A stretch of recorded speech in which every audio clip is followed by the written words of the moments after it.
안녕하세요. CAIA 윤리 레벨 1 시작하도록 하겠습니다. 일단 스웨저는 페이지 1페이지를 보시면은 Professor Sanders and Ethics라고 돼 있을 거예요. 거기서부터 진도 나갈 거고요. 공부하는 방법은 이게 윤리 과목이다 보니까 윤리라고 알고 계신 분들이 있는데 아니 사실 법규 과목 배우는 거라고 생각을 하시면은 훨씬 더 이해하시기가 빠를 것 같아요. 법규 과목 공부를 할 때 제일 먼저 해야 될 건 법규를 암기하는 겁니다. 그리고 그 법규가 어떻게 적용이 되는지를 잘 사례를 통해서 적용시키는 연습을 하는 거고요. 그래서 판례 공부를 하잖아요. 그래서 진도를 나갈 때는 책에 있는 법규를 먼저 제가 가르쳐 드릴 거예요. 그리고 이거를 이해하기 쉽게, 암기하기 쉽게 제가 이해시켜 드리는 과정이 있을 거고요. 그걸 핸드아웃을 통해서 할 겁니다.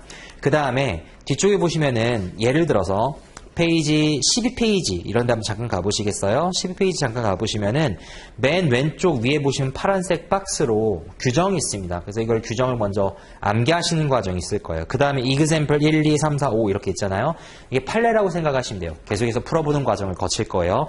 그렇게 진도를 나갈 거기 때문에 일단 첫 번째는 법규 과목이라고 생각을 해주셨으면 좋겠고요. 두 번째는 이게 영어다 보니까 그리고 특히나 다른 과목들이랑 다르게 윤리 과목은 다 영어고 법규하다 보니까 내용이 읽어야 될 부분도 많고 어렵습니다. 그래서 제가 일단 한번 읽어드릴 거예요. 그러면은 그 다음에 그 문장 보시면 해석이 훨씬 잘 되실 거거든요. 그래서 최대한 제가 많은 문장들을 다른 간소한 절차 다 빼버리고 다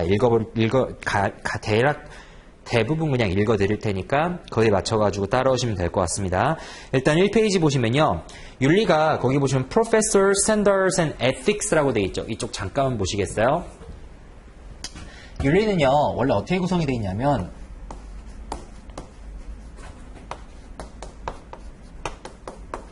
Code of Ethics라는 6개의 규정이 있고요. 그 다음에, Standards of Professional Conduct라는 7개, 22개 조항으로 구성되어 있는 집합체라고 생각을 하시면 될 것 같아요. 그런데, 이거는 CFA, 협회의 입장인 거고요. CAIA에서는 이 중에서 뭐를 채택을 해오냐면요. 이 7개, 22개 조항 중에서 6개, 20개 조항만 채택을 해와요. 나중에 7번째 거는 없을 겁니다. 그래서 여러분들이 결국 배우셔야 될 건 여기 7개, 20개 조항에 대한 거라고 생각하시면 되는데 이쪽을 잠깐 보실게요.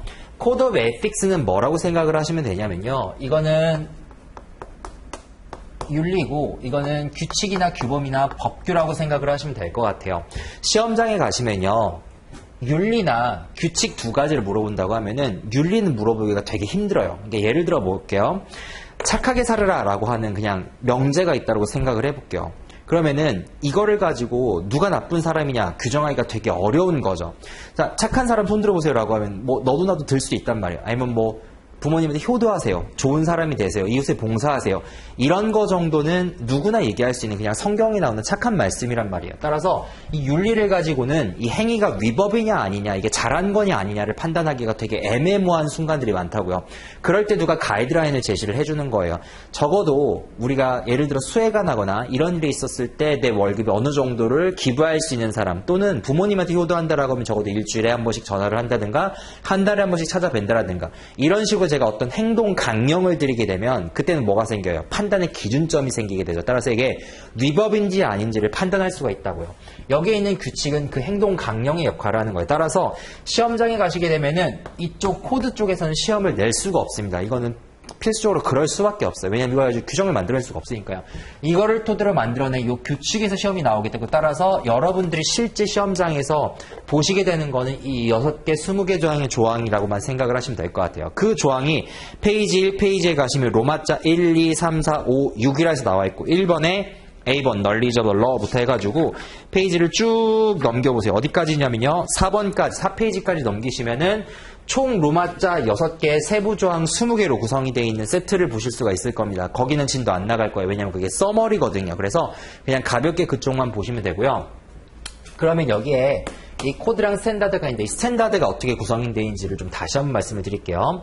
자, 맨 밑에 그냥 코드가 깔려 있다고 생각을 하시면 되고 그 위에 제일 먼저 여러분들이 이 협회 규정은 CFA 협회 규정 그리고 CAIA에서 같이 이거를 차용한 거기 때문에 제가 CFA랑 CAIA랑 말씀드려도 같다고 생각하시면 돼요.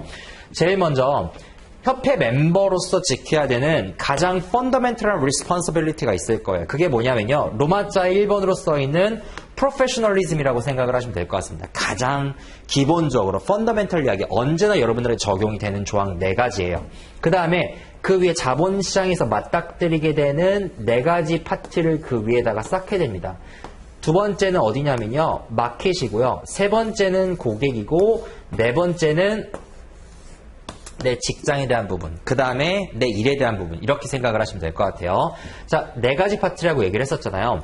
여러분들 어디서 일하시냐면 자본시장에서 일을 하시죠. 따라서 자본시장에서 적용이 되는 법규를 내가 어떻게 적용할 건지에 대해서 아는 게 두 번째는 마켓에 대한 조항이라고 생각을 하시면 될 것 같아요.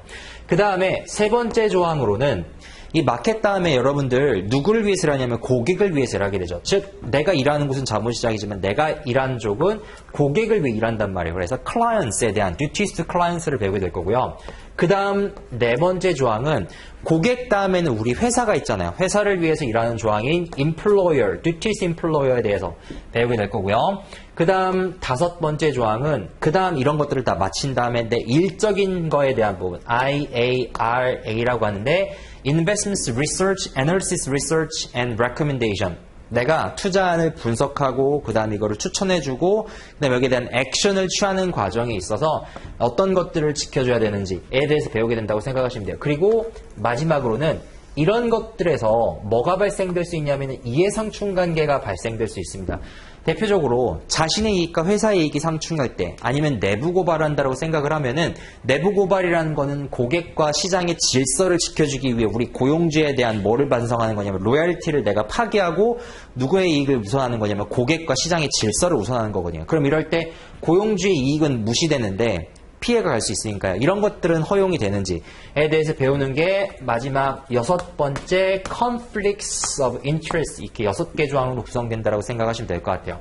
원래 세트는 7번째가 있어요. 여기 7번째가 이렇게 있는데 이거는 무시하시면 되고요. 그거는 CFA한테들만 적용이 되는 거기 때문에 CAIA에서는 이렇게 6개, 22개 조항만 배운다고 생각하시면 돼요. 그리고 그 안에 세부적으로 어떤 것들이 있냐면요. 이 안에 프로페셔널리즘만이 들어가게 되면 법규이기 때문에 일단 제일 먼저 법을 알아야 되겠죠. A번 knowledge of the law, B번 independence and objectivity, C번 misrepresentation, D번 misconduct 이런 것들이 D번이죠. 이런 것들이 안에 들어간단 말이에요. 그래서 나중에 시험 어느 정도까지 이렇게 대비하실지 모르겠는데 윤리를 만약에 미리 대비한다라고 하시면요. 이거를 어차피 레벨 1이랑 레벨 2랑 윤리는 과목이 똑같이 나오기 때문에 미리 대비해놓으면 좋을 수 있거든요. 그때 앞차만 따가지고 암기를 하셔도 상관없으세요. 저는 시험 공부할 때 어차피 CFA 시험도 레벨 1, 2, 3가 다 윤리가 똑같이 나오거든요. CAIA에서도 레벨 1, 2가 윤리가 똑같이 나오고 그래서 레벨 1 때 이거를 그냥 공부를 할 때 아예 그냥 규정을 처음에 외우고 시작을 했었거든요. 그리고 이거 같은 경우에는 2개로 구성이 돼 있고 5개, 3개, 3개, 그리고 3개로 구성이 되어 있는데 앞자만 따서 외우게 되면은 일주일에 한 번 정도씩만, 그러니까 하루에 한 번씩 일주일 정도만 써보면 나중에 규정 일주일이면 다 외울 수가 있거든요. 그러니까 이거를 암기하시고 나게 되면 나중에 그렇게 물어보는 경우가 있어요. 우리 하다 보면은 남의 리포트 표절하는 거 안 되잖아요. 그래서 플레저리즘에 대해서 배우게 되는데 이 플레저리즘이 어디에 속하게 되냐면 여기 프로페셔널리즘의 미스레프레젠테이션에 속해 있는 규정이에요. 근데 이게 플레저리즘이다 보니까 나중에 뭐가 헷갈릴 수 있냐면 내 리포트에 들어가는 건가 해서 여기 IARA에 속하는 건가라고 헷갈릴 수가 있는 경우가 있거든요. 그래서 저는 아예 그냥 할 때 이게 어떻게 구성이 되어 있는지를 먼저 큰 그림을 한번 보기 위해서 앞자만 따가지고 암기를 하는 것도 나쁘진 않다고 생각을 하는데 그걸 어디 가서 보시면 되냐면요. 페이지 1페이지부터 그 다음에 4페이지에 있는 그 규정들이라고 생각을 하시면 될 것 같아요. 그래서 전체적으로 이렇게 구성이 되어 있고 진도는 여기 첫 번째 원의 knowledge of the law부터 나가도록 하겠습니다. 법규를 잘 아는 것부터 시작을 하는 거예요. 네, 나가기 전에 윤리 규정이 우리한테 실생활적으로 어떻게 적용이 되는지를 좀 먼저 보도록 하겠습니다. 금융위기 당시로 조금만 돌아가 볼게요. 금융위기 당시에 여기에 상업은행이 있다라고 생각을 해볼게요. 커머셜 뱅크. 여러분들이 흔히 알고 있는 시중은행들이라고 생각하시면 돼요. 예를 들어 하나은행이라든가 우리은행이라든가 뭐 SJ제일은행이라든가 자 이런 시중은행들이 누구한테 돈을 빌려주게 되냐면요. 모기지 바이어가 있겠죠. 그죠? 예를 들어 홈오너 즉 주택 소유자들한테 모기지 상품을 판매를 한단 말이에요. 그랬을 때 여기 있는 주택 소유자들이 뭐를 갖고 있냐면요. 집을 갖고 있겠죠. 그럼 이 사람들한테 뭐를 빌려주냐면요. 모기지를 하나 빌려준단 말이에요. 그리고 우리가 모기지 론이라고 얘기를 하죠. 그래서 하나의 모기지 론 상품을 이렇게 한 사람마다 갖고 있다고요. 그럼 은행은요. 이게 하나가 아니겠죠. 수십 개가 있겠죠. 이런 것들이 수십 개가 있는데 이 수십 개를 안전하게 잘 관리하면서 만기가 20년, 30년이 되니까 20년, 30년 동안 이거를 뭐 하면 되는 거냐면요. 따박따박 잘 받아오면 되는 거예요. 그래서 옛날에 은행이 굉장히 안정적인 직장이라고도 불렸었잖아요. 대신에 단점이라고 하면 재미가 없겠죠. 그죠? 굉장히 따분하고 그리고 이 자금이라는 건데 20년, 30년 동안 굉장히 낮은 이자율로 원금과 이자를 수취하다 보니까 수익이 그렇게 많이 나는 직장은 또 아니에요. 그래서 이 커머셜 뱅크가 이 다음에 꾀를 쓴 거죠. 어떻게 한 거냐면은 지금 내가 이거를 20년, 30년 동안 받을 뭐가 있는 거냐면 권리가 있다라고 할 수가 있겠죠. 여긴 채권자가 되고 채무자가 될 테니까 이 권리를 20년 동안 받을 권리를 어떤 사람한테 내가 만약에 팔 수가 있다면 이걸 유동화, securitization이라고 얘기를 하거든요. 이렇게 유동화해서 팔 수가 있다면은 일시적으로 현금을 확 받아가지고 이걸 내가 다른 사업을 벌일 수가 있게 되는 거예요. 그래서 그 과정을 거치게 되는데 그럼 뭐 한다고요? 요거를 여러 개의 모기지를 여기 수십 개, 수십만 개의 모기지가 있겠죠. 이 모기지를 하나의 자산으로 뭘 하게 되냐면요. 풀링을 하게 돼요. 이걸 우리가 자산화한다고 하거든요. 풀링을 하는 과정을 거쳐요. 풀링을 해가지고 이거를 누구를 통해서 매각을 하냐면요. 혹시 SPC라고 들어보셨나요? Special Purpose Company라고 해서 특수 목적법인이라고 하는 SPC 를 통해서 요거를 뭐가 하게 되냐면요. 매각을 하게 되죠. 얘한테 요거를 매각을 하고요. 요 SPC는 또 이거를 기초로 해가지고 이거를 누구한테 또 발행을 하냐면은 투자자들한테 매각을 하는 거죠. 그러면은 요쪽에 있는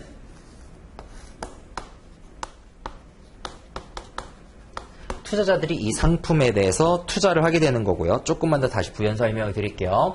자, 여기 모기지 상품을요. 하나의 묶은 꾸러미로 묶었어요. 그래서 은행이 이걸 여기다가 팔아요. 특수 목적법인을 세워서. 특수 목적법인은 누가 세우게 되냐면요. 이 위에 하나의 파티가 더 등장하죠.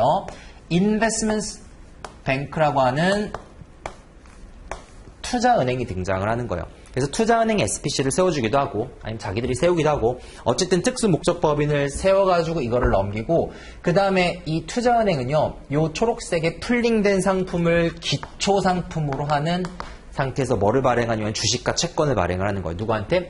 투자자들한테. 자, 여기 SPC가 주식과 채권을 발행하면 투자자들은요. 이 주식과 채권을 SPC가 발행하는 거를 우리가 매입을 하는 거잖아요.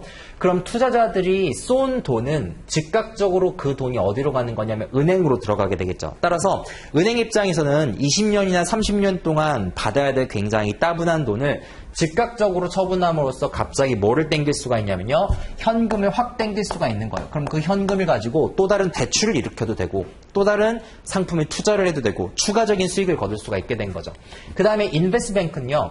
이거를 사가지고 매각을 하거나 아니면 이거를 토대로 자신들이 주식이나 채권을 발행하고 증권하는 과정에서 또 뭘 벌게 되냐면 수수료를 벌게 되는 거예요. 자, 여기까지. 그 다음에 투자자들은 그럼 이 상품에 왜 투자를 하느냐? 투자 기관들마다 성격이 조금 다른데 어떤 투자 기관들 같은 경우에는 굉장히 안전한 상품에 투자를 하고 싶어하는 상품들이 있어요. 기관들이 있어요. 예를 들어 연기금, 국민연금이 아주 대표적이겠죠. 운용 규모는 커요. 운용 규모는 큰데 안정적으로 이자를 주는데 국채보다는 조금 더 높은 이자를 줬으면 좋겠는 거예요. 저기 대표적인 상품이 있겠죠. 모기지를 안 갚는 사람은 없잖아요. 그죠? 따라서 누구나 주택담보대출은 갚으려고 할 거기 때문에 이 주택담보대출을 갚게 되면 그 돈이 투자자들한테 들어갈 거고 그러면은 이 과정에서 증권화를 과정에서 여기다가 기존 모기지 레이트보다 조금 더 높은 금리를 줄 수 있도록 설계를 한다고요. 왜? 어차피 은행 같은 경우에서 추가적으로 수익을 얻게 되니까 그게 가능하게 되는 거죠. 따라서 투자자들한테 아주 약간의 조금 더 높은 수익률을 보장을 해주면서 이 상품을 유동화해서 팔게 되는 과정을 거치게 돼요. 이거를 어떤 과정이라고 하냐면요. 여러분들이 흔히 알고 있는 모기지를 근거로 하고 있는 주식이다. 그래서 mortgage backed security라고 얘기를 합니다. 제가 나눠드린 핸드아웃 몇 페이지를 보시면 이 내용이 잠깐 있냐면요. 쓰실 필요 없으시고요. 3페이지 잠깐 보시겠어요? 3페이지를 보시면은 거기에 MBS의 세 가지 구조라고 해서 나와 있을 거예요. 이 mortgage backed security에 대한 기본적인 구조예요. 그런데 이렇게 하면 단점이 뭐냐면요.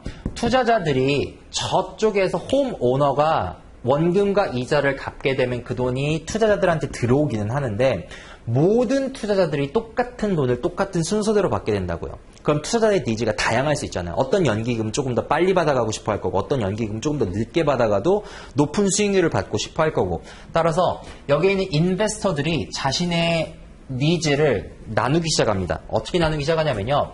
어떤 인베스터는 나는 조금 더 돈을 빨리 받아가고 싶어. 조금 더 안전한 상품으로 받아가고 싶어. 라고 하는 시니어 등급의 투자를 하기를 원하는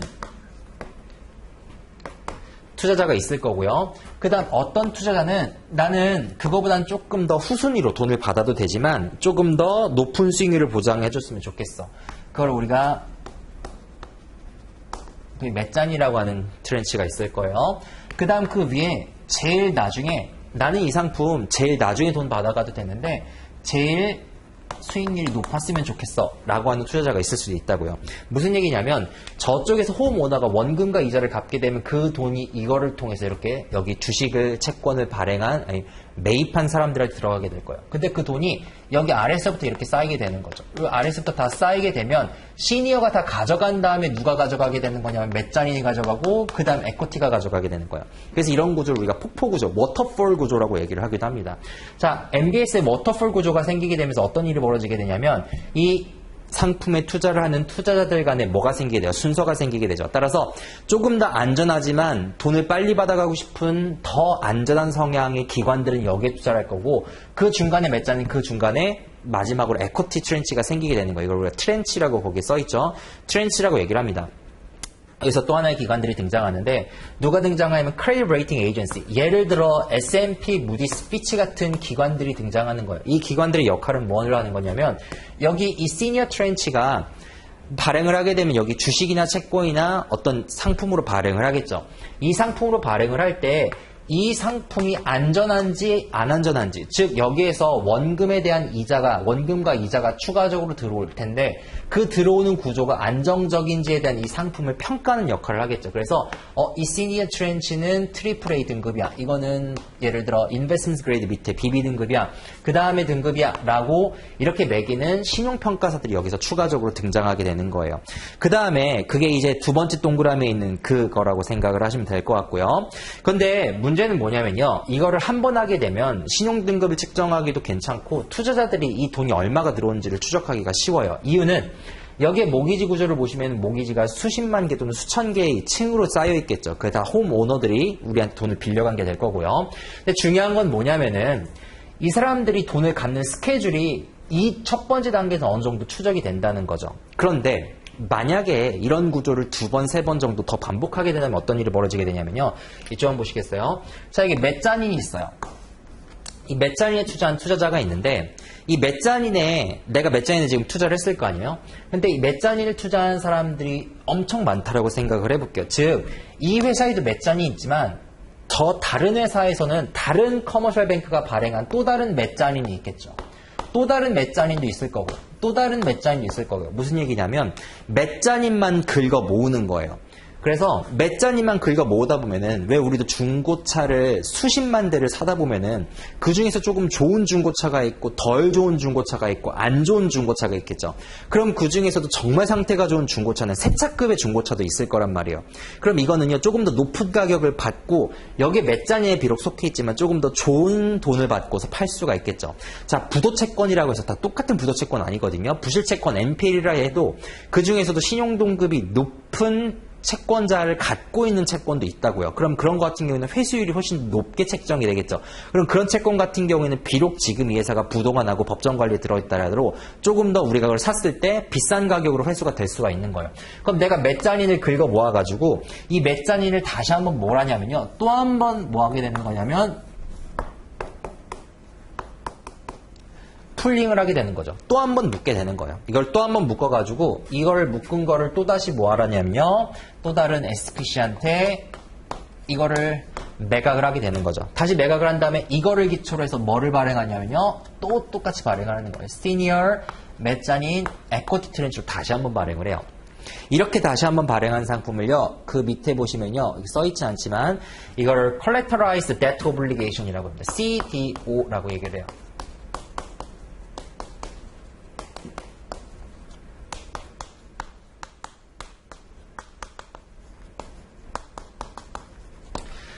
자, Collateralized Debt Obligation이라는 거는 debt라는 건 뭐냐면요. 돈을 받을 권리가 있는 채권이나 부채를 얘기를 하겠죠. 빚을 얘기를 하는 거예요. 그 빚에 대한 의무를 내가 뭐 한 거예요? 다 담보해가지고 묶었다는 의미를 갖고 있는 거예요. 자, 지금 제가 여기에서 MBS만 말씀을 드렸는데 ABS라는 상품도 들어보셨을 거예요. Asset Backed Security라고도 들어보셨을 거예요. Asset Backed Security는 뭐냐면은 자, 여기에 돈을 빌린 사람들이 홈 오너만 있는 건 아니겠죠. 주택 구매자만 있는 건 아니에요. 누구도 있을 수 있냐면 학생도 있을 수가 있고요. 왜? 학생은 스튜던트 론이 있겠죠. 자동차 구매자도 있을 거예요. 차 할부로 사잖아요. 오토론도 있을 거고요. 그 모든 론들을 여기다가 다 은행이 갖고 있을 텐데 그것들을 다 집합시켜가지고 풀링을 해서 팔게 되면 그건 Asset Backed Security가 되는 거예요. 어쨌든 중요한 거는 CDO 구조에서 이걸 한 번만 했겠어요? 또 한 번 할 수가 있겠죠. 여기에 또 메자닌 있잖아요. 그럼 그 메자닌을 또 다른 메자닌과 긁어 모아가지고 다시 한번 이거를 풀링을 하는 거예요. 다시 한번 선물 꾸러미로 묶어가지고 또 한 번 팔게 되죠. 그걸 우리가 뭐라고 하냐면요. CDO 위에다가 이제 제곱을 붙여요. 그래서 CDO 스퀘어라고 얘기를 하고요. 한 번 더 하면 큐브라고 얘기를 하고요. 이거를 수십 번씩 반복을 하는 거예요. 왜 이걸 반복을 하냐면은 자, 여기 메자인에 누군가가 투자를 했어요. 근데 내가 이거를 풀링해서 또 한 번 팔게 되면 즉각적으로 또 돈을 받게 되는 거죠. 그럼 그걸 가지고 또 다른 투자를 할 수가 있단 말이에요. 그런 니즈가 있는 거고 또 중간에 여기에 누가 들어올 거예요? 인베스트먼트 뱅킹이 들어오겠죠. IB는 또 한 번 이거를 파는 과정에서 중개를 하고 또 중개 수수료를 받고 발행 수수료를 받고 그렇게 된단 말이죠. 그 다음에 이거를 투자하는 사람들은 투자할 상품이 많아지게 되면은 수익률도 조금씩 올라갈 거 아니에요. 그런 과정에서 더 높은 상품들을 투자할 수 있는 기회가 생기게 되고 모든 사람들이 해피했던 거죠. 근데 문제는 뭐냐면은 이쪽 한번 보도록 할게요. 문제는 뭐냐면은 여기에 있는 홈 오너가 돈을 갚으면은 그건 다 문제가 없어요. 여기에는 홈 오너가 돈을 착실히 갚게 되면 이자랑 원금이 여기 시니어 트렌치에 차고 메자닌 트렌치에 차고 그 메자닌 트렌치가 많이 차게 되면은 결국에 여기 메자닌이든 시니어든 들어가게 될 거 아니에요. 그런데 문제는 뭐냐면은 여기에 있는 홈 오너들이 영화에서 많이 보셨겠지만 돈을 어떻게 돼요? 못 갚게 되는 사태가 발생하게 되는 거예요. 신용위기가 오는 거죠. 그게 2008년 금융위기잖아요. 돈을 점점 못 갚게 되는 사태가 발생하게 되는 거예요. 그럼 돈을 못 갚게 되면 처음에 여기 시니어 트렌치는 문제가 안 생겨요. 근데 어디서부터? 에쿼티 트렌치부터 문제가 생기고 그 다음 메자닌 트렌치의 일부가 문제가 생기는 거예요. 다른 것들이 괜찮았다 하더라도 어떤 메자닌 트렌치에 문제가 생기는데 처음엔 그게 별 문제가 아니에요. 왜냐하면은 전체적인 비중에서 저 메자닌이 차지하는 게 별로 크지 않았거든요. 그런데 나중엔 어떻게 되냐면은 대부분의 메자닌이 만약에 문제가 생기게 되면 만약에 그거를 토대로 지금 메자닌을 토대로 해서 시니어 트렌치를 발행을 했잖아요. 근데 메자닌을 토대로 발행한 시니어 트렌치인데 이게 시니어임에도 불구하고 저쪽에 메자닌을 근거로 했기 때문에 여기 트렌치들도 돈을 못 받게 되는 사태가 발생되는 거죠. 그런 문제가 생기는 거예요. 왜? 이 시니어 트렌치는 여전히 S&P 무디스 피치스가 평가를 했었는데 여기에 여기에 평가된 등급 자체가 여전히 트리플 A 등급이 거의 대다수를 차지했어요. 80% 이상이 트리플 A 등급을 받았었거든요.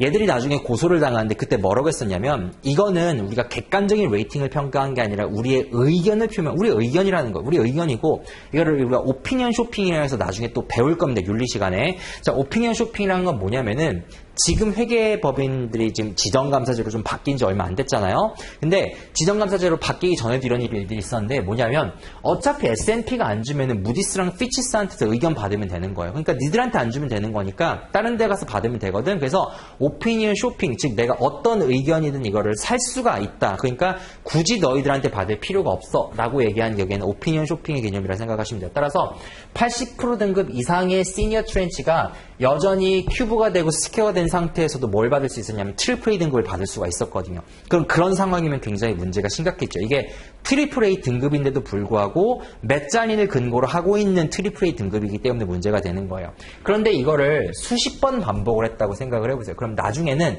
내가 시니어 트렌치에 투자를 했었는데도 불구하고 이 시니어 트렌치의 기본 자산이 어느 메자닌에서 오게 되는지까지 추적이 불가능한 상황. 그게 2008년도 금융위기였었거든요. 그런 상황까지도 촉발이 되는 거죠. 그래서 그 밑에 그런 내용들이 그냥 정리가 돼 있다고 생각을 하시면 될 것 같아요. IO 스트립이랑 PO 스트립은 그거는 지금 모르셔도 되고요. 그거는 전혀 상관없어요. 근데 여기서 문제가 됐던 건 뭐냐면요. 한 발 더 나아가요. 저기서 돈을 못 갖게 되면은 여기서 이 상품들이 부도가 나는데 실질적으로 따지게 되면요. 여기 MBS 시장, ABS 시장이 한 1조 원 정도, 1조 달러 정도, 1조 달러 정도의 시장이었다고 생각을 하면은 여기 시장은 한 60조 정도, CDO, CDO 스퀘어, CDO 큐브 시장은 한 16 빌리언, 그러니까 한 16조 달러 정도? 그 정도의 규모가 됐었다라고. 제가 지금 16조 원인가 16조 달러인가 이게 규모가 너무 큰데. 잠시만요. 규모가 너무 큰데. 맞는 것 같아요. 여기 ABS, MBS는 1 트릴리언 달러니까 1조 달러 정도 되는 거고요. 이쪽 같은 경우 CDO랑 CDO 스퀘어, CDO 여기 같은 경우에는 한 11조 달러 정도의 규모가 됐었다고 생각을 하더라고요. 근데 중요했던 건 뭐냐면은 한 발 더 나아가서 예를 들어 여러분들이 알고 있는 대부분의 금융기관들, 즉 골드만삭스라든가 모건스탠리 아니면 뭐 JP 모건이라든가 크레딧 스위스 이런 투자은행들이 여기서 한 발 더 나가요. 어떻게 나아가냐면 얘들은 지금 자신들이 만들어서 팔고 있는 이 CDO 상품이 쓰레기인 걸 알았어요. 왜? 보시면 알잖아요. 이게 한 번, 두 번 할 때는 괜찮은데 나중에는 그게 시니어 트렌치라고 하더라도 메자닌에서 쭉 불순물이 더 많이 점점 섞이게 된 메자닌들을 가지고 뭘 시니어를 만들게 된단 말이에요. 그러니까 자기가 팔고 있는 상품들이 언젠간 부도가 날 거란 걸 알았고 저쪽에서 점점 더 모기지 소유자들이 돈을 못 갚고 있다는 연체율이 올라가고 있다는 사실을 알았어요. 그래서 언젠간 이게 터질 거라는 걸 알고 있었죠. 그래서 얘들이 뭘 했냐면요. 보험을 들기를 시작합니다. 그 보험을 누가 대표적으로 발행을 했냐면요. 아메리칸 인터내셔널 그룹 보험사죠. 박진영 선수가 그 스폰을 받고 뛰었던 그룹의 구단에 그 AIG가 보험을 발행을 하는데 여기에다가 누가 보험을 가입을 하냐면요. 아까 제가 얘기를 했었던 그런 IB뱅크들이 투자은행들이 여기에다가 보험을 가입을 하기 시작을 해요. 그럼 보험을 하면 보험료를 내겠죠. 보험료를 일정 부분 내고 AIG가 보장해주는 건 뭐냐면은 이 MBS, CDS 상품, CDO 상품들이 부도가 나게 되면 거기에 대해서 뭐를 보상해주기로 했냐면요. 이 부도난 거에 대해서 AIG가 이거를 보상해주기로 한 계약을 체결한 거예요. 그 계약을 우리가 뭐라고 하냐면요. Credit Deferral Swap이라고 얘기를 합니다.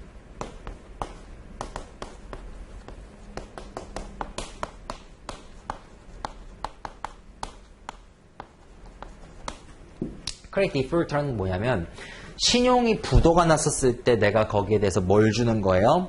보상을 해주는 보험 상품인 거예요. 따라서 이 상품들이 부도가 나게 되면 AIG가 여기에 대해서 뭘 주냐면 benefit, 즉 이거를 물어주기로 한 계약을 체결을 했었다고요. 근데 금융위기가 되면서 어떻게 해요? 저쪽에서 홈 모기지 오너들이 돈을 못 갚기 시작해요. 돈을 못 갚기 시작하면서 점점 메자닌들이 부도가 나기 시작하고 따라서 메자닌을 근거로 한 시니어들이 부도가 나기 시작을 해요. 시니어들이 부도가 나기 시작하면서 이것들이 부도가 나면은 AIG가 물어줘야 되는 돈이 어떻게 되는 거예요? 천문학적으로 커지게 된 거죠. 그래서 이 천문학적으로 커진 돈을 구제금융 때 틀어막기 위해서 오바마 행정부에서 뭘 했어요? 여기에다가 캐피럴을 직접 인젝션하는 그런 법령을 추진을 하죠. 그때 돈을 때려박았던 게 여러분들이 그냥 흔히 들으셨던 뭐 170조 원을 때려박으니 200조 원을 때려박으니 170 빌리언 달러를 여기다 때려박았거든요. 근데 이게 왜 문제가 됐었냐면요. 자, 잠깐 보시겠어요? 골드만삭스나 모건스탠리나 대부분의 투자은행들은 여기에 있는 MBS 상품, CDO 상품들이 굉장히 위험한 상품으로 알고 있었어요. 그런데 투자자들한테 그에 대한 위험을 제대로 공지를 안 한 거죠. 즉 뭐예요? 투자 상품에 대해서 설명을 할 때 고객한테 여기에 대한 충분한 숙지를 하지 않은 상태에서 얘기를 했거나 숙지를 했어도 얘기를 안 했단 말이에요. 그러면은 여기 5번 조항에 보시면요. 내 일적인 거를 설명을 할 때 고객한테 투자에 대한 리턴도 설명을 해야 되지만 리스크에 대해서도 분명히 설명을 해야 된다라는 조항이 있어요. 그 부분을 간과하고서 설명을 했던 거죠. 그 다음에 이 CDS 상품의 최대 문제는 골드만삭스 모건리는 이 상품들이 부도가 날 거라는 걸 알고 있었던 거예요. 그런데 그에 대해서 반대 베팅을 한 거죠. 무슨 얘기예요? 보험 상품을 가입을 했어요. 보험 상품은요, 이 상품이 부도가 날 때 내가 보상을 받는 상품이에요. 근데 그 와중에 얘들은 또 뭐라고 있었냐면요. 모기지 시장은 굉장히 안정적인 시장이기 때문에 절대 부도가 나지 않을 거다라고 얘기를 했었다고요. 그럼 절대 부도가 나지 않을 거다라고 얘기를 하면서도 나는 보험 상품을 가입하고 있었던 거니까 뭐예요? 투자자들한테 너는 상방에 걸어 나는 하방에다가 걸게 라고 얘기를 하고 있었던 거라고요. 즉 투자자랑 반대 포지션을 취하면서 여기에 대해서 제대로 얘기를 하지 않은 거예요. 이 부분은요. 나중에 여기 conflicts of interest, 이해상충관계에 부딪히는 거에서 고객의 이해랑, 즉 고객의 투자자산과 나의 투자자산, 고객의 투자에 대한 폴폴리오에 대한 내 어드바이스와 지금 내가 취하고 있는 내 폴폴리오의 포지션이 차이가 나게 되면요. 이 반대되는 거에 대해서 고객한테 반드시 얘기를 해야 된다라고 하는 조항들이 있거든요. 6B에 그 prior to transaction, 거래에 있어서의 우선순위에 대해서 위반이 되는 거예요. 또 이게 무슨 위험이 있냐면요. 지금 이 상품을 홍보를 할 때 모기지 시장이 굉장히 안정적인 시장이라고 얘기를 했거든요. 심지어 어떤 자산운용사는 모기지 상품은 절대 부도가 나지 않는, 대부분 부도가 나지 않죠. 정부에서 지급 보증 어느 정도는 해주기도 하고요. 따라서 이 모기지 시장은 굉장히 안정적이고 모기지를 안 간 사람 없기 때문에 원금 손실이 나지 않는다라고 얘기를 한 적도 있다고요. 그럼 원금 손실이 나지 않는다라는 건 뭐냐면 지금 여기 보면 아시겠지만 아무리 시니어 트렌치 트리플 A 등급을 받았더라도 당시 트리플 A 등급을 받았던 시니어 트렌치의 대부분이 부도가 났거든요. 그리고 어느 정도까지 부도 규모가 나은지에 대해서 추산조차도 불가능할 정도였었다고요. 그렇기 때문에 여기에 대해서 안전하고 원금 보장이 된다는 건 사실 고객을 기만하는 행위예요. 거기에 대한 커뮤니케이션에는 미스커뮤니케이션은 원스의 미스레프레젠테이션이 들어가거든요. 이와 같이 지금 보셔서 아시겠지만 실제 사례들이 윤리 규정에 굉장히 많이 적용이 되거든요. 그래서 제가 진도 나가면서 이에 대한 언급들을 계속해서 추가적으로 해드릴 거예요. 그래서 보시면서 계속해서 사례를 적용하는 연습을 하셔야 됩니다. 실제 사태의 결말은 어떻게 됐냐면요. 리만 브라더스가 파산하는 거는 그냥 뒀어요. 왜냐하면 리만 브라더스는 그냥 투자은행 중에 하나고 여기에 있는 MBS나 CDO를 갖고 있고 발행하는 그런 회사들 중에 하나인 거예요. 그러니까 그 회사가 망하는 거는 그냥 그 회사 자체의 부도로 그냥 처리가, 물론 그 여파가 굉장히 컸지만, 그런데 여기 보시면요. 리만이 망한 다음에 AIG는 구제금융을 해주거든요. 왜 그러냐면, 자, AIG가 망하게 되면 AIG에 빨대를 꽂고 있는 여러 금융기관들이 수십 개가 된다고요. 예를 들어 아까 얘기했던 우리가 대부분 알고 있는 버지 브래킷들이 여기에 다 포함이 돼 있었어요. 그러면은 AIG가 망하게 되면 보험금을 못 내서 골드만삭스, 모건스탠리, 크레딧 스위스 같은 모든 버지 브래킷들이 망하게 되면 이 버지 브래킷들한테 돈을 투자해줬던 사람들은 누구예요?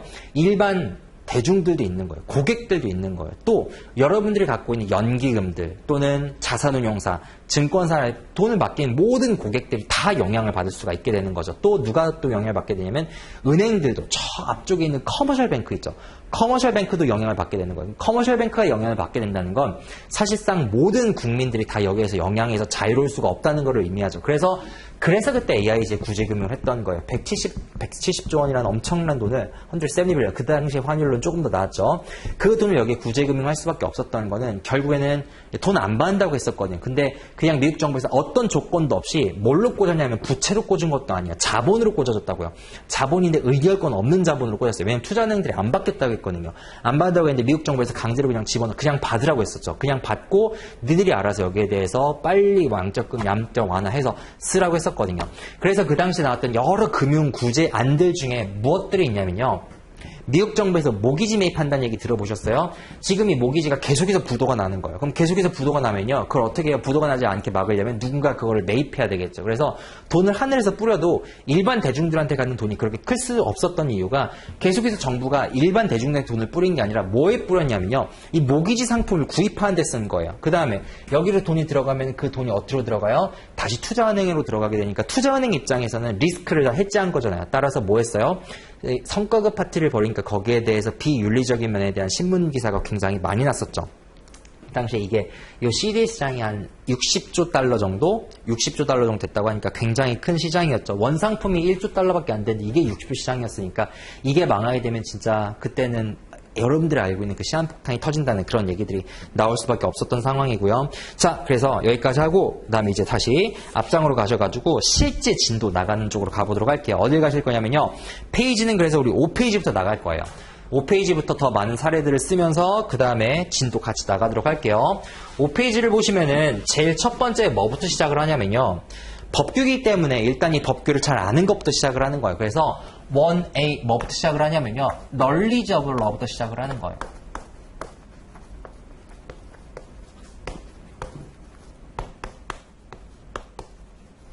법규를 일단 뭐 하는 거야? 잘 아는 것부터 시작을 하는 거죠. 그래요.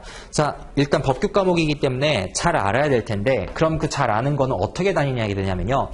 핸드아웃 1페이지 같이 보면서 좀 따라오세요. 페이지는 5페이지 펴놓으시고요. 핸드아웃에 보시면요. 제일 첫 번째로 여기 뭐라고 되어 있냐면요. 잘 알고, 그 다음에 잘 따르고, 잘 지키고. 위반 시 따르지 않는 dissociation 절차에 대해서 나와 있죠. 자, 밴드아웃에 있는 거니까 칠판의 판선 최대한 줄이면서 가볼게요. 자, 일단 법규는요, 잘 아는 것부터 시작을 하는 거예요. 왜? 그래야지 적용할 수가 있으니까. 그래서 이게 제일 첫 번째 나오는 거예요. 잘 알고의 핵심적인 단어는 뭐냐면요. 거기에 applicable law라는 단어가 있을 거예요.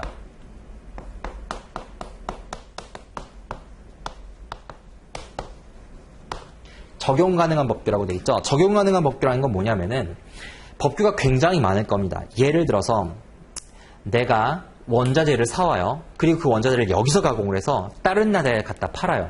그럼 원자재를 사오는 나라의 법도 알아야 될 거고 여기 나라의 법도 알아야 될 거고 파는 나라의 법도 알아야 되겠죠. 당연히. 그래서 나한테 적용이 되는 그 모든 법규 또는 전문가로서의 지금 CIA 여러분들 시험 준비하는 캔디데이트 입장으로서는 여기에 대한 규정이 적용이 되고 있는 거니까요. 여기에 대해서 잘 알고 업데이트를 잘 해야 된다는 것도 있어요. 즉 법과 규정을 모르는 것이 면제부가 되지 않는다는 거죠. 알아야 되는 위치에 있었음에도 불구하고 그 법규를 모른다? 그것 자체도 위반이 될 수 있는 거예요. 두 번째, 잘 지키고라고 돼 있죠. 거기 보면 가능한 한 더 엄격한 법규라고 되어 있는데 그게 핵심 단어라고 생각하시면 돼요. more strict law 또는 strictest law라고도 얘기를 하는데 잘 엄격한 법규를 지켜주는 거죠. 가장 엄격한 법규를. 거기 있는 예를 보면요. 거기 예를 들어서 미국법, 한국법, 베트남법 그리고 코드랑 스탠다드라고 되어 있는데 예를 들어서 내가 한국인이라고 생각을 해볼게요. 거의 한국인이고 미국계 직장에 다니고 있으니까 나는 한국법과 미국법에 대한 적용을 다 받게 되고 그 다음에 실제는 베트남에 나가서 프로젝트를 하고 있어요. 따라서 베트남에 대한 법규도 적용이 된다라고 가정을 해볼게요. 그리고 이제 여러분들 멤버스 앤 캔디데이트 멤버는 합격하고서 자격증 등록을 마쳤을 때 캔디데이트인 거는 그냥 진짜 지원자인 그 상태에서 멤버스 앤 캔디데이트 상태에서는 뭐가 또 적용이 되냐면요. 항상 코드랑 스탠다드 방금 우리가 배우고 있는 여기 규정도 적용이 된다고요. 자, 이 모든 규정들이 다 적용이 되고 있다라고 가정을 해볼게요. 그랬을 때 한국과 미국법은 그냥 예를 들어서 코드랑 스탠다드보다 조금 더 엄격한 법규라고 해서 제가 more strict law라고 얘기를 하고요. 베트남 법규 같은 경우에는 조금 덜 엄격하다 그래서 less strict law라고 얘기를 해볼게요. 그럼 그 중에서 어떤 법규를 지켜줘야 되냐라고 하면 가장 엄격한 법규를 지켜주시면 돼요. more strict law라고 돼 있죠. 가장 엄격한 법규를 지켜주시면 됩니다. 그럼 만약에 문제가 이렇게 나왔어요. MS법이 안 나왔다고 가정을 해볼게요. 그냥 코드랑 스탠다드랑 베트남법만 나왔어요. 뭐 지켜주시면 돼요? 코드랑 스탠다드를 지켜주시면 되는 거예요. 만약에 아무 단어도 안 나왔다고 생각을 해볼게요. 아무런 얘기가 안 나왔어요. 그럼 뭐 지켜주시면 되냐면요. 아까 얘기했듯이 Members and Candidates로서 항상 지켜줘야 되는 법규가 있어요. Members and Candidates로서 항상 지켜줘야 되는 법규는 코드랑 스탠다드죠. 따라서 코드랑 스탠다드를 가장 기본으로 깔고서 그 위에 그거보다 더 엄격한 법규를 지켜주시는 거예요. 다시 한번 쓸게요. 깔끔하게. 그럼 결론적으로 정리를 해서 내가 어떤 법규를 지켜줘야 되냐면요. 코드랑 스탠다드를 기본으로 놓고서 그거보다 더 엄격한 법규를 지켜주면 되는 거예요. 즉 언제든지 나한테는 코드랑 스탠다드가 적용이 되니까 그거보다 상위에 있는 법규는 지켜주면 되는 거고요. 그거보다 하위에 있는 법규는 지켜주면 안 되는 거예요. 뭐를 포함해서? 코드랑 스탠다드를 포함해서. 그렇게 기억하시면 됩니다. 그 다음 세 번째, 틀렸을 땐 따르지 않는 절차에 대해서 나와 있죠. 자, 틀렸을 때 따르지 않는 절차는 거기 보면서 설명드리도록 할게요. 일단 첫 번째는 무슨 얘기냐면 법규 위반 사항을 여러분들이 발견했다라고 가정을 해볼게요. 그럼 법규 위반 사항을 발견을 했었을 때 제일 첫 번째는 뭐냐면 확인하는 것부터 하는 거예요. 확인이라는 건 뭐냐면은 이 법규가 내가 알고 있는 법규가 진짜 맞고 이게 위반 사항이 맞는지에 대해서 확인하고 그 확인이라는 절차는 내부랑 외부로 나눠진다고 돼 있죠. 내부는 뭐냐면요. 컴플라이언스 오피서한테 확인하는 거예요. 준법감시부서 회사 내에 있을 거 아니야. 준법감시부서에 확인하고 그 다음에 두 번째로 만약에 내부적으로 이런 것들을 확인할 만한 역량이 떨어지게 되면 뭐 또 하는 거예요? 외부적으로 이런 것들을 조언받게 되는 Independent Compliance Consulting and Legal Opinion 같은 것들을 받아보게 되는 거죠. 그 다음 두 번째 절차 보고 및 시형 조치인데 보고는요. 내부로의 보고랑 외부로의 보고로 나뉩니다. 내부로의 보고는 거기 뭐라고 돼 있냐면 반드시 하라고 돼 있죠. 누구한테? 고용주한테, 나의 supervisor, employer 또는 우리 뭐 예를 들어 CEO 조직이라든가 board of directors, 이사회 조직이라든가 audit committee라든가 이런 내부 조직한테 반드시 하는 거예요. 외부로는요. must 아니라고 돼 있어요. 뭐라고 돼 있어요? 법규에서 요구할 때 하라라고 되어 있죠. 미생 드라마 보시면요. 법규 위반 사례를 장그래가 발견했을 때 뭐 하냐면은 일단 먼저 누구한테 보고해요? 우리 내부적인 상사들한테 보고하죠. 바로 경찰이나 검찰에 신고하는 거 아니에요. 잘 봐요. 조직원이 예를 들어서 자꾸 술 먹고는 케이스는 아니고 조직원이 뭔가 잘못을 저지른 것 같아요. 그렇다고 걔를 바로 검찰이나 경찰에 신고하는 게 아니라 일단 먼저 내부적으로 이게 어떤 위반 사항이 있는지를 내부 통제 절차를 통해서 보고하게 돼 있다고요. 그래서 거기 보시면요. 내부로는 반드시 보고하게 돼 있지만 외부로는 먼저 반드시 하는 거 아니에요. 언제 하는 거냐면요. 특이한 사항들이 있어요. 예를 들어 경영자의 배임이나 횡령 같은 경우에는 내부 보고가 아니라 바로 그냥 외부 보고를 해도 검찰이나 경찰에 신고해도 되거든요. 그런 것들 같은 경우에는 또는 분식회계 같은 경우에는 그래요. 그럴 때는 법에서 요구할 때 외부로 보고를 할 수가 있는 거죠. 그럼 이때 찾아봐야 되는 것들이 뭐냐면요. 반드시 이런 나중에 책에 나오겠지만 regulatory agency나 governmental authority한테 이런 사람들한테 우리가 외부 보고를 해야 될 때는 이게 외부로 보고해야 되는 사항이 강제되는지 아닌지를 찾아봐야 될 거 아니에요. 따라서 반드시 뭘 하셔야 되냐면요. 내부 통제 절차를 찾아보면서 또는 외부의 법령을 찾아보면서 이게 외부로의 보고가 필요한 사항인지를 판단하셔야 돼요. 경영자의 배임이나 횡령인데 내부로 보고뿐만이 아니라 외부로 보고를 강제할 때가 있다고요. 그럼 그럴 때는 외부적으로 보고를 해야 되는지 안 되는지에 대해서 여기서 반드시 찾아봐야 된다고요. 그 다음에 클라이언트 인포메이션을 외부에 공개할 수 있는 경우가 있죠. 그게 무슨 얘기냐면 이건 뒤에서 다시 한번 제가 나중에 돌아서 짚어드릴게요.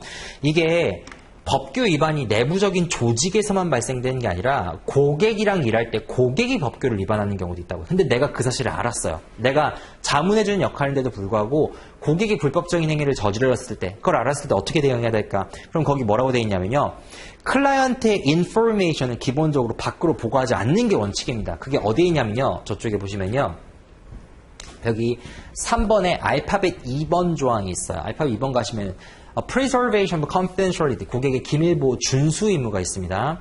이에 따라서 상식적으로 고객 정보인데 밖으로 내보내겠어요? 일반적으로는 보고하지 않는 게 원칙이에요. 근데 그게 무시되는 경우는 언제냐면요. 네, 예를 들어서 금감원에서 직접 계좌 추적권을 가지고 비자금을 추적할 때라든가 또는 우리가 예를 들어서 뭐 그 불법적으로 이렇게 뭐 자금 유통하고 머니 런더링 하는 경우 있잖아요. 그죠? 그런 돈 세탁하는 경우에는 계좌 추적권이 있으면 고객의 정보라도 액세스를 할 수가 있다고요. 그런 경우에는 즉 클라이언트 인포메이션을 그때는 외부에 공개할 수가 있는 거 언제 법규에서 요구할 때. 그래서 1번에 뭐라고 되어 있냐면요. 법규에서 요구할 때라고 되어 있죠. 두 번째는 CFA 협회라고 되어 있는데 그냥 CAI 협회라고 기억하시면 돼요. 즉 협회에서 요구할 때가 있어요. 세 번째는요. 클라이언트가 허락해준 경우죠. 클라이언트가 허락해준 경우는 고객이 내 정보지만 이 정도 사람까지는 봐라고 정보에 대한 공개를 허락한 경우가 있어요. 예를 들어 IBD를 한다고 가정을 해볼게요. 매각과 매수 자문을 하고 있어요. 그럼 매각과 매수 자문할 때 제일 먼저 기밀준수 계약서 체결하죠. 그다음 기밀보호준수 계약서 체결한 다음에 그 다음에 고객이 이 정도 정보는 니들이 매각할 때 써, 이 정도 정보는 니들이 자문할 때 써라고 딱 주는 정보가 있다고요. 그래서 대표적으로 뭐냐면 종업원들의 임금 같은 것들. 잘 봐요. 우리가 종업원들의 임금 알 수가 없어요. 예를 들어 저쪽에서 사장님이 이건희 씨가 얼마 받았는지, 이재용 씨가 얼마 받았는지 다트에 공시되는 내용은 총액이지만 세부적으로 얼마 받았는지는 알 수가 없다고요. 세부적인 종업원들에 대한 정보들. 근데 실제 우리가 매각이나 매수 자문 하게 되면요. 종업원들 임금 다 실사해봐야 될 거 아니에요. 그럼 보셔야 되겠죠. 그럼 알 수가 있다고요. 그 과정에서 뭐가 되냐면요. 클라이언트 허락해준 자료 같은 경우에는 볼 수가 있어요. 협회에서 요구하는 경우는 뭐냐면은 나중에 협회 조사를 받는 경우가 있어요, 여러분들이. 협회 조사를 받을 때 그 조사 과정에서 그 정도는 응해도 된다. 그 정도로 얘기를 하는 거죠. 그 다음 밑에 보시면요. dissociation이나 resign이라고 돼 있죠. 자, 여기 보시면요. 두 번째 절차에 뭐라고 돼 있냐면 보고나 시정 조치라고 돼 있어요. 보고 또는 시정 조치를 하는 거예요. 자, 내가 잘못된 행위를 발견했어요. 확인해 보니까 이게 불법 행위가 맞아요. 그래서 내가 여기에 대해서 이거는 시정이 돼야 되겠습니다라고 보고나 시정 조치를 했단 말이에요. 근데 보고나 시정 조치를 했음에도 불구하고 이 시정이 안 되는 거예요. 즉 내가 머니 런더링하는 계좌를 운영하는 거를 요청을 받았는데 이게 머니 런더링임이 확인도 됐고 이거 머니 런더링이기 때문에 이거 운영하면 안 됩니다. 왜 내가 내부로 보고됐다고요. 근데 그럼에도 불구하고 계속해서 나한테 회사에서 네가 그래도 이 자금 계속 관리해 라고 나한테 부당한 압력이 들어오게 되면 거기 뭐라고 돼 있냐면 dissociation이나 resign이라고 돼 있죠. 내가 더 이상 그 일에 협력 못하겠다라고 얘기하래요. resign은 뭐냐면은 그 일에서 사퇴하라는 거죠. 나 이 일 못하겠다라고 직위 해제하고 그냥 내려오라는 거예요. 그 다음 네 번째는 뭐냐면요. consider leaving the company. 그럼에도 불구하고 내가 더 이상 이 일에 끼지 못하겠다라고 했음에도 불구하고 나를 계속해서 이 일에다가 포함을 시켜놓게 되면요. 그때는 회사를 떠나는 것도 고려를 하셔야 된다라고 되어 있죠. 고려만 하시면 돼요. 요즘같이 힘든 때 바로 떠나시면 안 돼요. 고려만 하시면 돼요. 자, 어디를 가실 거냐면 이제 책 가서 내용 읽어보도록 하겠습니다. 페이지는요. 5페이지 가셔서 내용 빠르게 읽도록 할게요. 지금까지 제가 설명드렸던 내용이 거기에 있을 거예요. 자, 보도록 하겠습니다. Members and candidates must understand and comply with all applicable laws, rules, and regulations. 나한테 적용 가능한 모든 법규나 규율이나 규정 같은 것들을 다 이해하고 따라야 돼요. Including the CFA Institute Code of Ethics and Standards of Professional Conduct of any governments, regulatory organization, licensing agency, 정부라든가 규제기관이라든가 자격증기관이라든가 professional association, governing their professional activities. 나의 전문가적인 행동을 규제하는, 잘 알아야 되는 것. 제 1번 조항이죠. 잘 알아야 되는 거에 대해 설명 나온 거예요. In the event of conflict. 만약에 예상충 관계가 발생되게 되면요. 그때는 여기 뭐라고 되어 있어요? 두 번째는 따르지 않는 절차에 대해서 배운 거죠. 만약에 법규가 잘 지키는 절차. Members and candidates must comply with more strict law, rule, or regulation. 그 중에서도 엄격한 법규를 지켜주면 되는 거예요. 그 다음에 Members and candidates must not knowingly participate or assist in any, must dissociate from any violations of such rules, laws, and regulations. 그 다음에 Members and candidates이 만약에 알면서도 어떤 행위에 참여한 거 그런 거 금지되어 있고 그 다음에 협력하지 말고 이렇게 돼 있죠. 가이던스 볼게 밑에 standards and local law라고 돼 있을 거예요. 자, 스탠다드라는 건 코드랑 스탠다드를 얘기를 하고요. local law라는 거는 그 지역 법규, 내가 지금 프로젝트를 하고 있는 그 나라의 법규라고 생각을 하시면 돼요. 그 두 개가 상충될 때 어떻게 할 거냐라고 나와 있는 거예요. 당연히 뭐 하셔야 돼요? 상충되든 더 엄격한 법규를 지켜주면 되는 거고 그게 코드랑 스탠다드가 최소한이 돼야 되는 거예요. Members must know the laws and regulations relating to their professional activities in all countries. 모든 국가 in which they conduct business. 내가 사업을 하는 그 모든 국가에서 적용이 되는 법규를 알고 그 다음에 must comply with applicable laws and regulations relating to their professional activity. Always adhere to the most strict rules and requirements. 그 중에서도 가장 엄격한 법규나 규정을 지켜주라는 거죠. Law, CFA, Institute standards that apply. 즉, do not violate standards even if the activity is otherwise illegal. 그 다음에 스탠다드를 위반하지 말래요. The activity, 그 행위 자체가 합법적일지라도 라고 돼 있죠. 예를 들어서 네덜란드나 이런 나라들 가보면은 마약이나 동성애 또는 성매매 같은 것들이 합법인 나라들이 있어요. The activity is legal. 그 행위 자체가 만약에 합법일지라도 do not violate code standards. 코드랑 스탠다드를 위반하지 말라는 거 뭐냐면 협회 규정상 하지 말라면은 그 나라에서는 합법일지라도 하지 말라는 거예요. 예를 들어서 아까 이게 베트남 얘기 드렸었잖아요.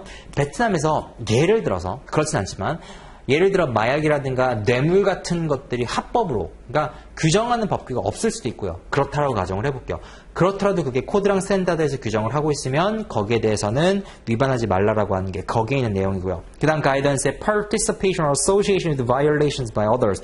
다른 사람에 의한 위반 행위에 대해서 내가 참여하게 될 때 members는요, should dissociate or separate themselves. 나 자신을 dissociate, 협력하지 말고 separate, 분리시키래요. from any ongoing client-employer or employee activity that is illegal or unethical. 그 행위 자체가 불법적이거나 비윤리적인 행위로부터 나 자신을 분리시키래요.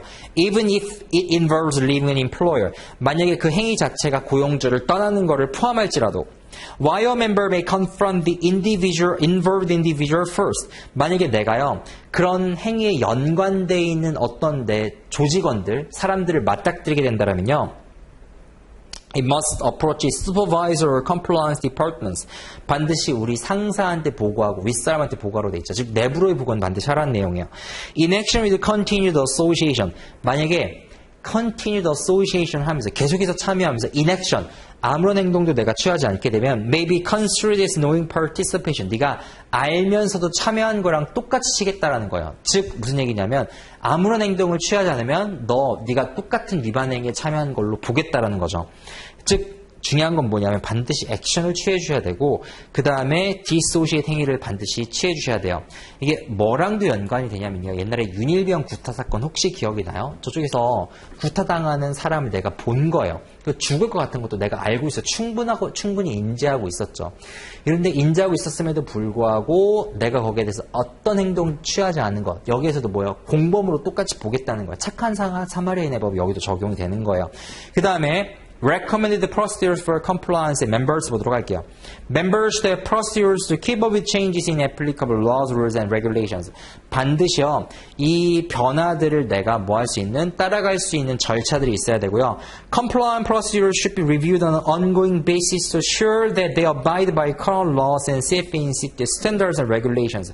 반드시 여기에 대해서 계속해서 볼 수 있는 절차들이 있어야 되고, Members should maintain current reference materials for employers accessing in order to keep up with dates, laws, and rules and regulations.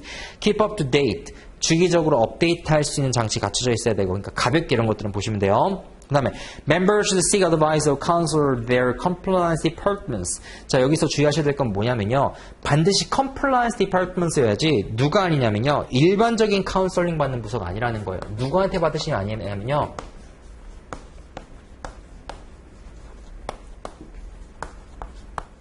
제너럴 카운셀 부서가 아닙니다. 일반적인 컨설팅을 받는 곳이 아니라 반드시 컴플라이언스, 오디트 커미티, 감사위원회라든가 보드 오브 디렉터스, 이사회라든가 이런 사람들한테 감시에 대해서 조합문을 받아야 된다는 거고요.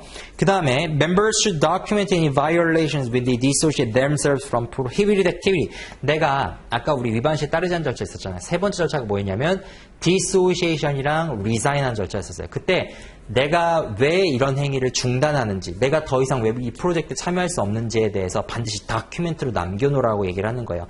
옛날에 전 정권 때 어떤 일이 있었냐면요, 정권에서 어떤 주식을 매입을 하라고 이렇게 그 프로젝트를 밀어붙이라고 해서 위에서 압박이 있었던 적이 있었어요. 그럴 때 이 투자심의위원회 열리잖아요. 투심이 열리죠. 투자심의위원회에서 처음엔 사람들이 반대한다고요. 격렬히 반대를 하는데 잠깐 정회하겠습니다. 이거 녹취록에 나온 거예요. 잠깐 정회하겠습니다. 라고 심사위원들이 다 나갔다 들어온 다음에 찬성하는 사람들이 많아진 거예요. 그래서 마지막까지 반대했던 심사위원들이 뭐라고 했냐면 이거 녹취하고 있고 지금 속기록 남기고 있으니까 내가 반대한 사실 반드시 여기 속기록에다가 남겨놓으라고 녹취한 내용이 있거든요. 뭐냐면 나중에 여러분들을 보호해 준다고요. 문제가 터졌을 때 이 속기록이나 녹취록에다가 반드시 내가 왜 이거를 찬성하지 않았고 이게 왜 부당한지에 대해서 반드시 기록으로 남겨놔야지 나중에 여러분들이 여기에 대해서 보호받을 수가 있어요. 그 다음에 There is no requirements under the standards report violations to government authorities. 그래서 중요한 문장입니다. 6페이지 두 번째 동그라미요. 무슨 얘기냐면 내가 위반 사항이 발견했을 때 There is no requirements. 반드시 행위를 정부 당국에다가 보고해야 되는 그런 강제 사항은 없어요. 그런데 But this may be advisable in some circumstances. 이게 특정 상황에서는 장려가 되는데 그게 언제냐면요. 아까 얘기했듯이 이게 법규에서 강제하는 경우가 있다고요. 또 협회에 요구하는 경우도 있고 고객이 허락해 준 경우 그런 경우도 있겠죠. 그 다음에 내부 보호 반드시 하는 거예요. Members are strongly encouraged to report other members have violations of the code and standards. 그 다음 밑에 example 1번 가보도록 하겠습니다. 그 example 1번 위에 세 줄 읽어볼게요. Members who supervise the creation and maintenance of investment services products should be aware of the comply and regulations and laws regarding such services and products. 자, comply the regulations. 법규를 따르래요. 어떤 국가? Both in their country of origin. 내가 이 원재료라든가 이런 것들을 사오는 국가. And the countries where they will be sold. 내가 이거를 파는 국가. 그 모든 국가에서의 법규를 다 지켜주라는 거죠. 이그샘플 1번 보도록 하겠습니다. 마이클 앨런.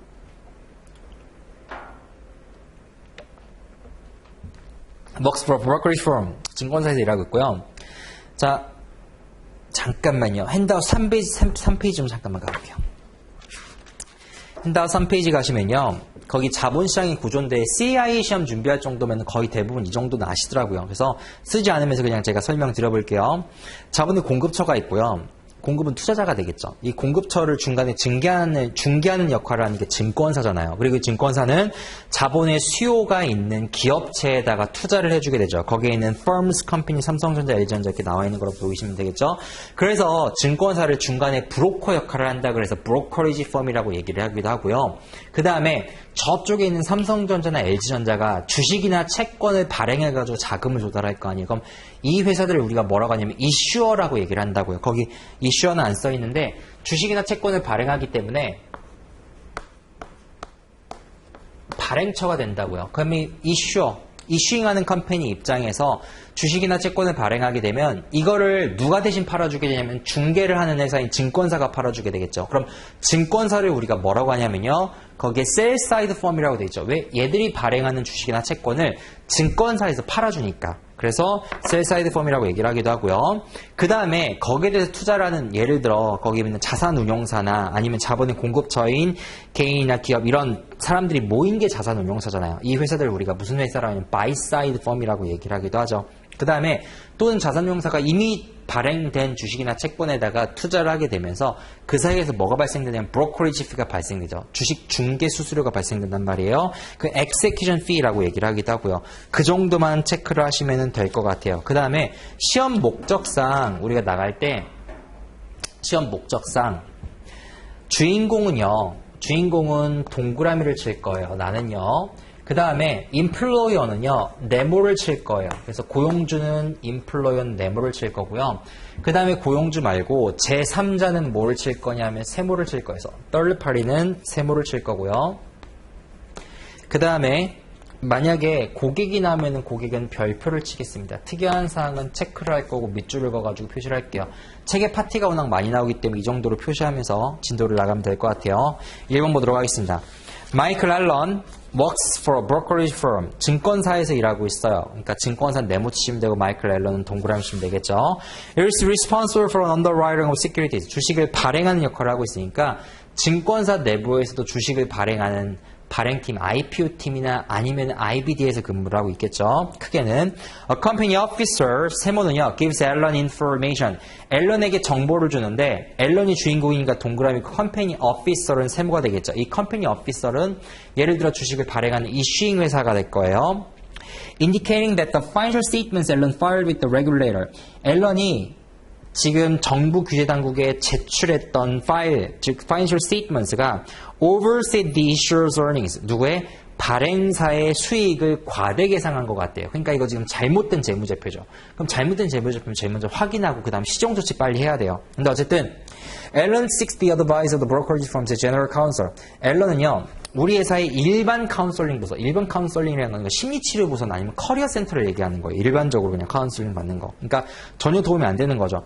Who states that it will be difficult for the regulator. 이게 어려울 거야. 규제 당국이 to prove that Allen has been involved in any wrongdoing. 네가 어떤 잘못된 행위에 연관돼 있다라는 거를 밝히기는 어려울 거야 라고 얘기하는 거예요. 밝히기는 어려울 거야 라고 얘기했지만 일단 첫 번째는 확인하는 절차가 잘못된 거예요. 그래서 그 확인하는 절차를 잘하는 거에 대해 커멘트 보도록 할게요. 세 번째 줄 가도록 하겠습니다. 커멘트 세 번째 줄 보시면요. 마침 뒤에부터 Allen should report this situation to his supervisor. 앨런은요. 반드시 이 상황을 확인된 거잖아요. 그러니까 확인 절차는 이미 끝났으니까 누구한테? 우리 고용주한테, 우리 상사한테, employer한테 반드시 보고를 해야 돼요. Seek an independent legal opinion. And determine whether the regulator should be notified of the error. 그 다음에 이거를 외부로 보고를 해야 되는지 안 해야 되는지에 대해서 고민하라고 되어 있죠. 즉 외부 보고에 대해서 할지 말지에 대한 법령을 찾아본다든가 결정을 해야 돼요. 그 다음 example 2번 가보도록 하겠습니다. Kashima Washington's firm 내무치시겠어요? advertises past performance record. 과거 성과를 보여주는데 by showing the 10-year return of a composite of its client accounts. 과거 성과를 보여주는데 컴포지트 수익률을 보여줄 거고 10년 단위로 보여줄 거래요. 10년치를 보여줄 거래요. 근데 여기서 컴포지트라는 단어가 뒤에도 조금 나오는데 이 컴포지트라는 건 뭐냐면요. 이 CFA 협회 규정, 그 CIA에서 채택하고 있는 윤리 규정에서 기본적으로 투자 성과를 보여줄 때 기본 단위로 보여주는 그게 그 용어를 그래서 컴포짓이라고 생각하시면 돼요. 투자 성과를 보여주는 기본 단위를 컴포짓이라고 얘기한다고 생각하시면 될 것 같아요. 자, 예를 들어 볼게요. 이게 자산 운용사마다 투자 성과를 보여주는 단위가 다를 수가 있는데 예를 들어 미래에셋 자산운용 같은 경우에는 야 올해 우리 수익률 10% 났어. 이렇게 얘기할 수 있다고요. 삼성 자산운용 같은 경우는 예를 들어서 조금 더 자세하게 우리 주식 같은 경우에는 10% 났고 주식 중에서도 예를 들어 국내에 투자를 하고 있는 대형주 섹터에 투자를 하고 있는 마켓캡 얼마 이상을 투자하고 있는 대형주 또는 IT 섹터에 투자하고 있는 주식주 또는 성장주를 추종하는 주식주 또는 성장주가 아니라 가치주를 추종하는 펀드 같은 경우는 이 정도 수익률을 냈어. 부동산도 국내 부동산과 해외 부동산 펀드가 다르겠죠. 해외에서 예를 들어 developing countries 또는 developed countries 다 다를 거 아니에요. 이 시장에 투자하는 특정 섹터 또는 어떤 규모 이상의 또는 신재생 에너지라도 특정 섹터가 정해져 있겠죠. 그런 경우에 조금 더 이거를 구체화해가지고 애플 태플로 비교하면 좋을 거 아니에요. 예를 들어 미래에셋 자산운용이나 삼성 자산운용이랑 똑같이 국내 대형주의 주식에 또는 성장주를 추종하는 그 두 개의 펀드를 이렇게 비교를 하게 되면 뭐가 되겠어요?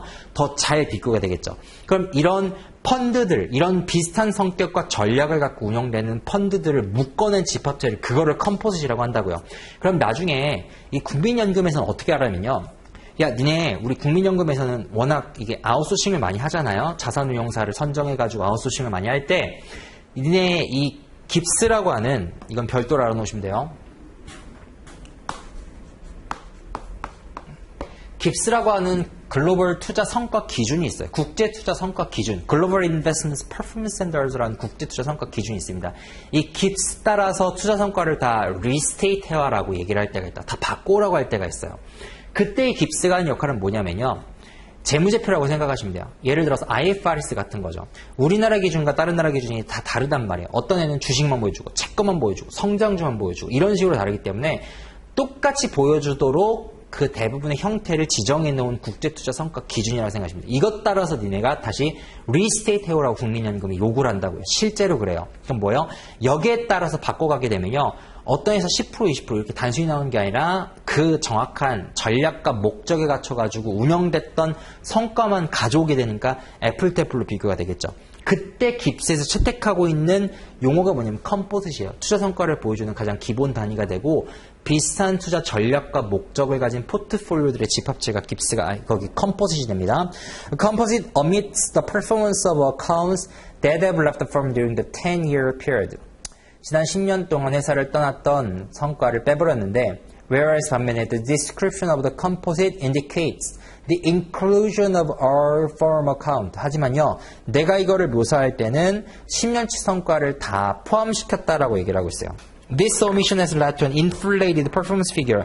하지만 내가 이렇게 빠뜨리게 됨으로써 성과가 올라가게 된 효과가 발생되겠죠. 이거를 뭐라고 얘기를 하냐면요. survivorship bias라고 들어보셨어요? 생존자 편이라고 하는데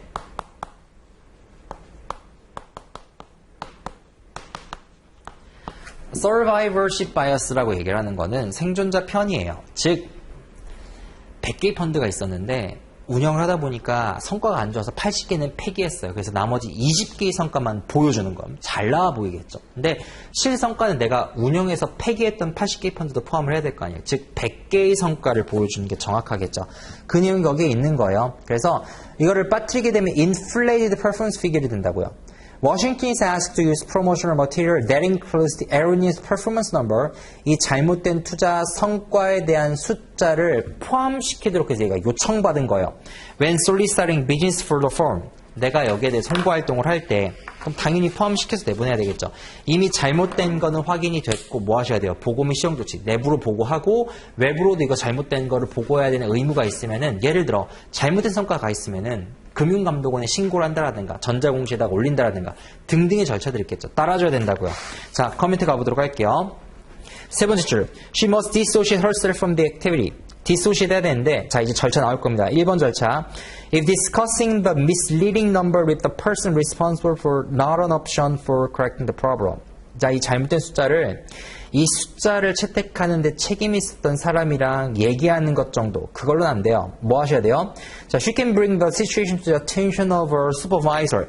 보고해야 된다는 거죠. 이미 확인이 끝났어요. 그러니까 시정돼야 돼요. 내부로 보고 supervisor or the compliance departments at her firm 또는 우리 회사의 준법 감시 부서한테 얘기해야 되는 거예요. If her firm is unwilling to recalculate performance 만약에 우리 회사가요 이 성과를 다시 계산해내는 거를 unwilling to 망설인다라면요 she must refrain from using the misleading promotional material 반드시 여기에 대해서 이 잘못된 misleading하는 promotional material을 쓰는 거를 거절하셔야 되고요 and should notify the firm of a reason 회사의 나의 이유에 대해서 알려야 돼요. 이게 세 번째 절차가 되고 반드시 이거 documentation 해놔야 된다고요. If the firm insists that 만약에 회사가 주장한대요. She used the promotional material. She should consider 뭐를 고려해야 되냐면 계속해서 내가 이거를 잘못된 문법을 쓰도록 요청받는다면 whether obligation to dissociate from the activity 내가 이 행위에 대해서 dissociate 해야 된다. 역할 자체가 would require her to seek other employments.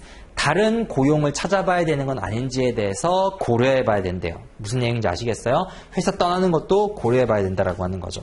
자, 이글샘플 3번 한번 풀어보시고요. 이렇게 하면 한 챕터가 끝나요. 즉, 내용 정리하고 내용 읽고 문제 풀면 끝난다고요. 그럼 실제 시험장 가시면 문제가 어떻게 나오냐면요. 조금 더 페이지를 넘겨볼게요. 어디를 가시냐면요. 페이지 54페이지 가보세요.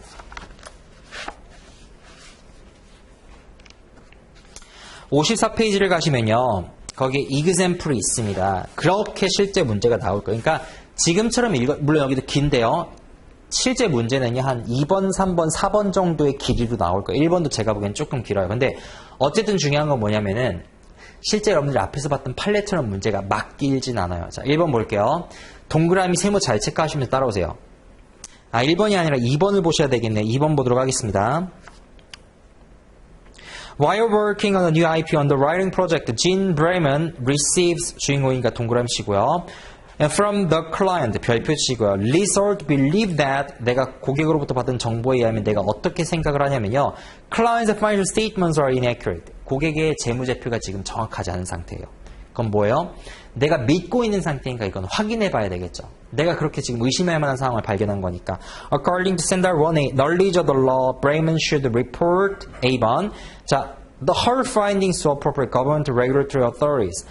바로 외부 규제 당국에다 보고한다. 땡. 바로 외부로 보고하는 게 아니라 내부로 확인하고 내부로 보고하고 외부로는 법규에서 요구할 때 하는 거예요. B번. Immediately dissociate herself from the underwriting. 즉각적으로 거절한 아니요 외부로 보고하고 시정 조치하고 그 다음에도 잘못된 행위가 나한테 계속 요청이 들어오면 그때 그때 B번 절차로 가는 거예요. C번 seek advice from her firm's compliance departments. 그렇죠. 반드시 여기에 대해서 확인해봐야 돼요. D번 director clients to CFA institute standards and refuse to continuing working on IPO. 내가 IPO 프로젝트에 계속해서 참여를 해야 되는지에 대해서 refuse 거절하시고요. until clients bring the statements into compliance. 맞는 숫자를 가져올 때까지 일단 내부 보고 먼저 하고 하는 거예요. 다 D번 절차도. 그러니까 나중에 하는 관점에서 틀린 겁니다. 3번 볼게요. In situations where the laws of members of country or residence, 내가 살고 있는 나라, local laws of the regions where the member does business, 내가 사업을 하는 나라, the countries and the code and standards specify different requirements. 이 코드랑 스탠다드가 그리고 각자 다른 법규를 요구하고 있어요. 그럴 때 내가 어떤 법규를 따라야 될까? D번이 되겠죠. strictest, 가장 엄격한 법규. strictest of local law, country law, or the code and standards. 이 정도만 하시면은 1A는 다 보시는 것 같아요. 저 뒷장에 5번 문제도 있는데 5번 문제는 한번 풀어보시면 좋을 것 같습니다. 7번 문제도 한번 풀어보시고요. 여기까지 하고 그 다음에 쉬는 시간 잠깐 갖고 그 다음 2교시 나가도록 할게요.